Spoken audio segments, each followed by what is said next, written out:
हरे कृष्ण कृष्ण कृष्ण हरे हरे, हरे राम राम राम हरे हरे।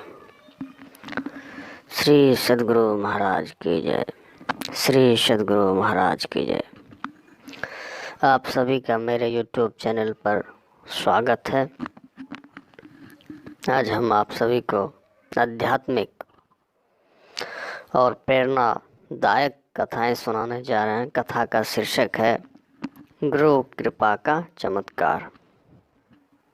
कथा का शीर्षक है गुरु कृपा का चमत्कार।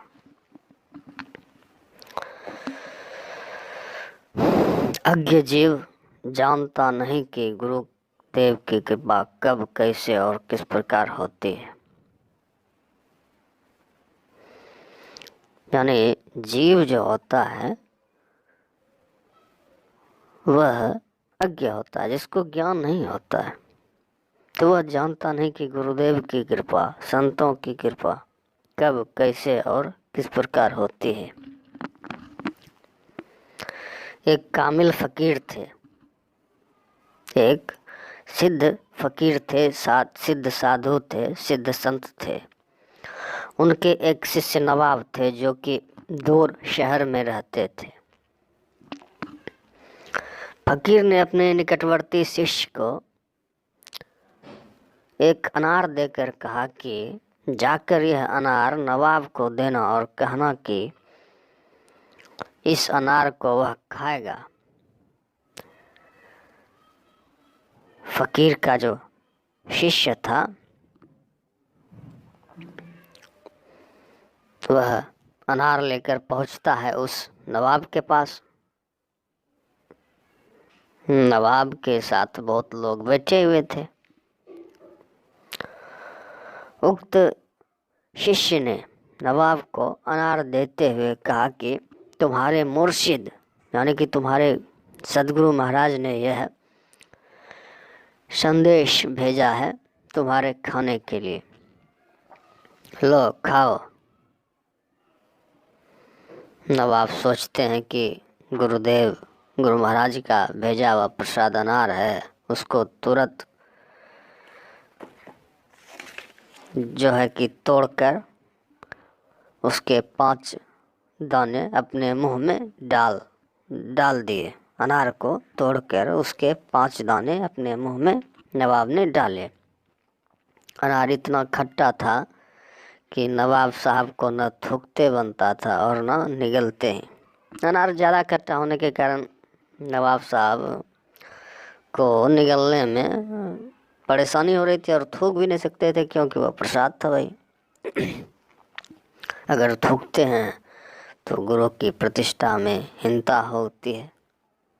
गुरु प्रसाद की मर्यादा रखने के लिए किसी तरह निगल गए। जो शिष्य अनार लेकर गया था उसने कहा कि और खाओ। 5 दाने खाने में ही बेचारे का दम घुटने लगा था। नवाब सोचते हैं ये गुरु महाराज के प्रधान शिष्य हैं, इसकी बात कैसे नहीं मानी जाए। ये तो फिर क्या हुआ, 5 दाने और मुंह में डालकर निगल गए और कहा कि अच्छा पीछे खा लूँगा। इस पर उसने कहा बस, अरे और खाओ। उतने लोग बैठे थे, अब कैसे कहे कि नहीं खाऊंगा। ज़बरदस्ती 4 दाने और निकल गए और कहा अच्छा पीछे खा लूँगा। वह शिष्य लौटकर चला आया गुरु महाराज के पास, उस सिद्ध संत के पास वह शिष्य लौटकर चला आया, जो शिष्य अनार देने के लिए नवाब को गया था। तो गुरु महाराज ने पूछा अनार नवाब को दिया था? शिष्य ने उत्तर दिया जी हाँ। फिर मुर्शिद ने पूछा अर्थात सिद्ध संत ने पूछा कि समूचा अनार खाया? शिष्य ने उत्तर दिया समूचा तो नहीं, परंतु 5-5 और 4 कुल 14 दाने खाए। फकीर ने कहा मैं क्या करूं, मैंने तो समूचा अनार भेजा था। अगर उसने समूचा अनार खाया होता तो जिंदगी भर उसकी नवाबी रहती, अब मात्र 14 वर्ष उसकी नवाबी रहेगी। संत सदगुरु तो जीव को सुख सिंधु में ले जाने के लिए चाहते हैं, लेकिन शिष्य ही अपनी अल्प बुद्धि को विशेष मानकर चूक कर बैठता है। कबीर साहब ने कहा है, गुरु बेचारा क्या करे जो शिष्य माही चूक, भावे जो परबोधिए बांस बजाई फूक। संत मत में गुरु का स्थान सर्वोपरि। हमारे गुरुदेव जी महर्षि मही परमानंद जी महाराज बहुत ऊंचे और महान संत थे। उन्होंने जिस ज्ञान का प्रचार किया, उन्होंने जो शिक्षा दीक्षा दी वह बहुत ऊंची है। तो कथा सार जो है इस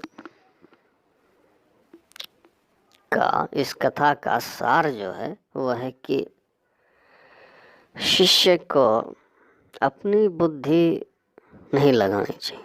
शिष्य को गुरु के आज्ञा को ही सर्वोपरि मानकर उसका अक्षरशः पालन करना चाहिए। श्री सद्गुरु महाराज की जय। श्री सद्गुरु महाराज की जय। मेरा नाम रामानुग्रह है। यह कथा मैंने आप लोगों की सेवा में अपने YouTube चैनल पर प्रस्तुत किया है। श्री सद्गुरु महाराज की जय।